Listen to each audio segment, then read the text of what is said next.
This program is sponsored by Inner Wish, Bangial shopping centre Mirpur. अस्सलाम वालेकुम नाज़रीन, प्रोग्राम आपकी आवाज़ के साथ आपका मेज़बान मोहम्मद उस्मान बाडा की खिदमत में हाजिर है। नाज़रीन, कोरोना और लॉकडाउन के बाद इस वक्त जो मीरपुर आज़ाद कश्मीर के अंदर मसाइल हैं उसी हवाले से आज गुफ्तगू करेंगे। हमारे साथ मौजूद हैं ख़वातीन विंग की मीरपुर आज़ाद कश्मीर से सदर भी हैं और पाकिस्तान तहरीक इंसाफ की सीनियर रहनुमा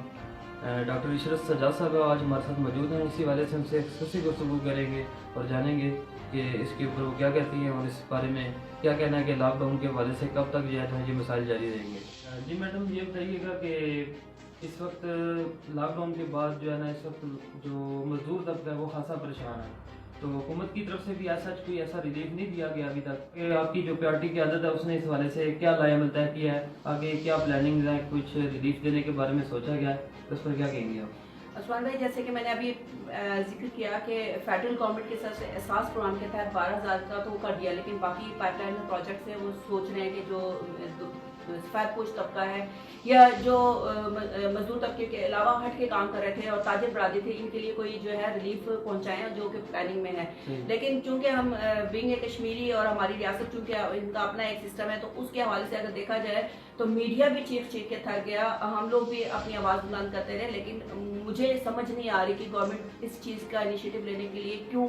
बैक फुट पे हो रही है और क्यों पीछे जा रही है। पहला स्टेज उनका खत्म हो गया, बार बार कह रहे हैं, उनको मुबारकबादें भी दे दी हैं। हम कह रहे हैं कि गवर्नमेंट ने पहला स्टेप बहुत अच्छा लिया, एंटर पॉइंट्स पर बहुत सख्ती की, सब कुछ हो गया, लोग हमारे पेशेंट रिकवर होकर घरों को जाना शुरू हो गए। लेकिन अब ओवरऑल आपको पता है कि अगर यहाँ पे मैं जिक्र करूँ प्राइवेट स्कूल्स का, मदरसास का, हॉस्टल्स का, ये वो बिजनेस है जो कि अर्न करते थे और मतलब उन्होंने एक बहुत हैंडसम अमाउंट अपनी सैलरी वेजेस के तौर पे अपने स्टाफ मेंबर्स को भी देते थे, वो सब अब इस वक्त घर में बैठ गए हैं और वो सोच रहे हैं कि आगे आगे ईद आ रही है, रमज़ान है, आपको पता है कि घर के बहुत से मामला होते हैं वो किस तरीके यूटिलिटी बिल्स में वफाक ने जो है वो रिलीफ दे दिया, हमारी गवर्नमेंट उसमें भी अभी तक फेल है, रेंट है और बहुत से मामला हैं, तो अभी नहीं समझ आ रही कि वो किस तरफ जा रही है, उनको कोई पॉलिसी समझ नहीं आ रही कि वो किस, अगर नहीं आ रहा तो इसमें मैं समझती हूँ कि एक तरफ अगर देखा जाए तो लैक ऑफ जो है वो है जो कहते हैं ना स्ट्रेटजीज को फॉलो करना या बनाना या प्लानिंग करना, फंड की कमी भी हो सकती है, लेकिन उसके लिए उनको नेगोशिएशन करना चाहिए, फ्रंट लाइन पे आए और बताएं कि हमें ये इश्यूज हैं, तो फिर जो है हम मिल बैठ के जो उसको सॉर्ट आउट करेंगे चीज़ों को। अब मुतालबा ही हम कर सकते हैं, मीडिया के थ्रू आवाज़ उठाते हैं और मीडिया के तो बहुत से लोगों को मैं अक्सर वो अखबारात और जो सोशल मीडिया पे उनकी पोस्ट अपलोड हुई होती हैं तो मैं पढ़ रही होती हूँ और मुझे बड़ी खुशी होती है उन तमाम सहाफ़ी भाई बरादरियों जो है हमारी, उनके ऊपर भी कि अपनी जान जिस तरह फ्रंट लाइन पे डॉक्टर्स कर रहे हैं प्ले रोल, इसी तरीके से सहाफ़ी भी जो है फ्रंट लाइन पे है, पुलिस है, इंतजामिया, ये सब फ्रंट लाइन पे आके काम कर रहे हैं। इस वक्त हमें एक दूसरे की जो है लेग पुलिंग के बजाय एक यूनाइट होके एक स्ट्रेटजी के ऊपर काम करना है। तो फिर मैं पोस्ट की बात कर रही थी कि वो अपलोड करते हैं कि जिस तरीके से काम करना चाहिए, अब उन चीज़ों के ऊपर अमल पैरा होना है और वो किस तरीके से होना है, गवर्नमेंट को जल्द अज जल्द डिसाइड करके तो इसके ऊपर पॉलिसी बना के लोगों को दे देनी चाहिए, रिलीफ फौरन जो है कब्ल इस वक्त दिया जाए। लॉकडाउन के बाद अब जो है ताजिर कम्युनिटी को जो उनके मसाइल थे उसको मद्देनजर रखते हुए SOPs के मुताबिक जो है अब थोड़ी नरमी भी बरती है, तो इस पर क्या कहना चाहेंगी कि ये नरमी कब तक रहेगी और ये कब तक जो है हालात मामूल पर आएंगे? ओवरऑल अगर जो सूरत हाल देखा जाए तो जो कि फेडरल का अगर हम जिक्र लाजमी इसलिए कर रहे होते हैं कि हमारी बहुत सी चीज़ें वहाँ से कनेक्टेड होती हैं। अब आज़ाद कश्मीर क्योंकि हम एक अलग रियासत में रहते हैं, हमारे कानून और लॉज थोड़े से उनसे मुख्तलिफ तो नहीं कह सकते, थोड़ी सी तब्दीली है हमारी। अब बात सारी ये आती है कि 18 अमेंडमेंट के बाद जो सूबों को इख्तियार दिए गए थे, इसी तरीके से आज़ाद रियासत को भी इख्तियार दिया गया था, जिसके मुताबिक आज़ाद हुकूमत की जो गवर्नमेंट थी उसने इस लॉकडाउन को जो है बहुत सख्त पॉलिसीज के अकॉर्डिंग किया, जबकि वो ये करने में थोड़े से नाकाम हो चुके हैं क्योंकि हमें कंस्ट्रक्टिव फीडबैक देना चाहिए। हम अपोनेंट पार्टी से भी बिलोंग करते हैं, तो हमारा काम है कि गवर्नमेंट जो अगर इस तरीके से काम कर रही है तो उसको बताएं कि कहाँ पे आपने तब्दीली करनी है। उन्होंने जैसे फेडरल ने SOPs में नरमी वेरी फर्स्ट डे से रखी थी लॉकडाउन में, वो ये कह रहे थे कि हमारी जो جو میڈیم طبقہ ہے یا نیچے والا طبقہ ہے اس کو کس طریقے سے لے کے چلیں گے. لیکن اس کے برعکس آزاد حکومت نے اس چیز کو فالو نہیں کیا, لیکن انہوں نے سیفٹی اور ہیلتھ کے حوالے سے, میجرمنٹ کے حوالے سے جو پہلا اسٹیپ تھا انہوں نے اس پہ کامیابی سے عمل پیرا ہو گئے. اب دوسرا اسٹیپ ہمارا یہ آتا ہے کہ تاجر برادری کو اتنی SOPs کے ساتھ اوپن کرنے کی شاپس جو ہے اجازت دی جائے, تاکہ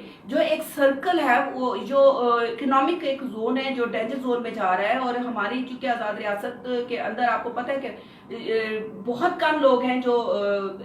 مطلب بہت اچھی سہولیات کے ساتھ زندگی بسر کر رہے ہیں, ان کا سارا دار و مدار ڈیلی ویجز پہ ہوتا ہے. تو جب ڈیلی ویجز کے اوپر وہ آ جاتے ہیں تو ان کے معاملات بہت خراب ہو جاتے ہیں. فیڈرل گورنمنٹ کو اگر دیکھا جائے تو انہوں نے احساس پروگرام کے تحت 12,000 روپے کی مد میں جو ہے لوگوں کو دیا, لیکن اس میں بھی میں سمجھتی ہوں کیونکہ میں اسی جماعت سے ہوں, تو میرا کام ہے کہ اس کو بھی کہ احساس پروگرام جو ہے وہ SDGs گول جو تھے 17 جس کو کہا جاتا ہے, اس کے اندر وہ 11 کو کیٹر کر رہا تھا, 11 گولز کو وہ کیٹر کر رہا ہے, لیکن وہ بھی میں سمجھتی ہوں کہ ابھی جس سے پلاننگ فیز میں ہے اور اب اس پہ امپلیمنٹیشن تو ہوا ہے, لیکن شکایت پر مطلب ہر چیز کی اس پر بر وقت عمل پیرا نہیں ہوا جا سکتا. اس کو دیکھتے ہوئے اب اس میں تھوڑی سی اگر تبدیلی کی جائے, میں فیڈرل گورنمنٹ کو بھی یہ مطالبہ کرتی ہوں کہ اس میں تھوڑی سی نرمی کر کے لوگوں کو جو جلد سے جلد ریلیف پہنچائیں. لیکن آزاد کشمیر کی حکومت جو ہے ہمارے وزیر اعظم آزاد کشمیر کے, وہ اس میں فیل ہو چکے ہیں. انہوں نے ابھی تک کسی عام انسان کو ریلیف دینے میں ناکام ہیں, انہوں نے نہیں پہنچایا. تو اس کے لیے بھی ہم آپ کے پلیٹ فارم سے یہ مطالبہ کرتے ہیں کہ کوشش کی جائے کہ بجائے اس کے کہ آج سنا ہے ان گاڑیوں کا جو ہے وہ واپس لے لیا ہے, اور وہ جو اماؤنٹ ہے وہ عام بندے تک پہنچایا جائے. ایک بڑا ٹیکنیکل کوشچن کرنے جا رہا ہوں آپ سے, یہ بتائیے گا کہ پروگرام اساس کے حوالے سے پہلے گورنمنٹ آف پاکستان نے یہ پروگرام شروع کیا, اس کے بعد اب آزاد کشمیر میں بھی یہ سلسلہ جاری ہے. تو دیکھنے میں آیا کچھ جو گورنمنٹ کے سرکاری جو ملازم تھے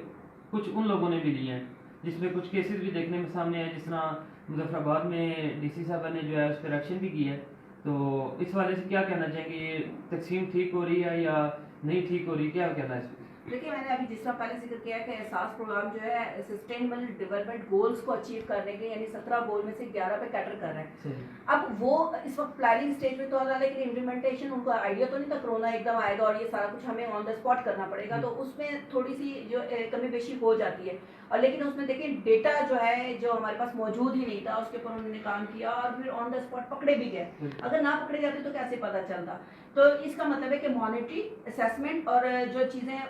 فیڈ بیک ہو رہی ہوتی ہے وہ فوراً انہوں نے فیڈ بیک کر کے انہوں نے وہ لوگ نمایاں کر لیے. اور مظفر آباد DC کا بھی اس میں نمایاں کردار ہے کہ انہوں نے ایکشن لیتے ہوئے ان لوگوں کو معطل بھی کروایا اور جو بھی ہے پکڑے بھی گئے وہ لوگ. تو یہ ہے کہ لوگوں کو خود بھی سوچنا چاہیے, گورنمنٹ ملازمین تو سیلریز لے رہے ہیں, لیکن جو پرائیویٹ ملازمین ہیں وہ سب اس وقت گھروں میں بیٹھے ہوئے ہیں, مطلب وہ کسی سے جا کے راشن پانی بھی نہیں لے سکتے. یہاں پہ میرپور میں آپ دیکھ لیں, آزاد کشمیر میں ہر گھر میں لوگوں نے اپنی مدد آپ کے تحت جو ہے فیسیلیٹیٹ کیا, راشن پہنچایا جتنا جس سے ہو سکا, لیکن گورنمنٹ نے ایک آٹے کے بیگ بھی کسی کو نہیں دیا. جی ناظرین, آپ نے گفتگو سنی, ہمارے ساتھ موجود تھی پاکستان تحریک انصاف کی سینئر قیادت ڈاکٹر عشرت سجاد صاحبہ. لاک ڈاؤن کے بعد تاجر کمیونٹی کے جو مسائل تھے اس حوالے سے آج ہم نے گفتگو کی, اور آگے پارٹی کے حوالے سے جو بھی ایکٹیویٹیز ہیں, سیاسی قیادت کا کیا لائے عمل ہے, کیسے جو ہے حالات اس وقت چل رہے ہیں, تو اس حوالے سے آج ہم نے ان سے تفصیلی بات کی ہے. امید کرتے ہیں کہ حکومت آزاد کشمیر بھی اس حوالے سے ضرور کوئی اقدام اٹھائے گی اور بہت جلد جو ہے حالات معمول پر آ جائیں گے. رمضان کا ببرکت مہینہ ہے, ہم سب دعا گو ہیں, اللہ تعالیٰ ہم سب کی توبہ کو قبول کرے اور اس ملک بیماری سے جلد از جلد ہمیں نجات دے. اسی کے ساتھ اپنے میزبان محمد عثمان بٹ کو اجازت دیجیے. اللہ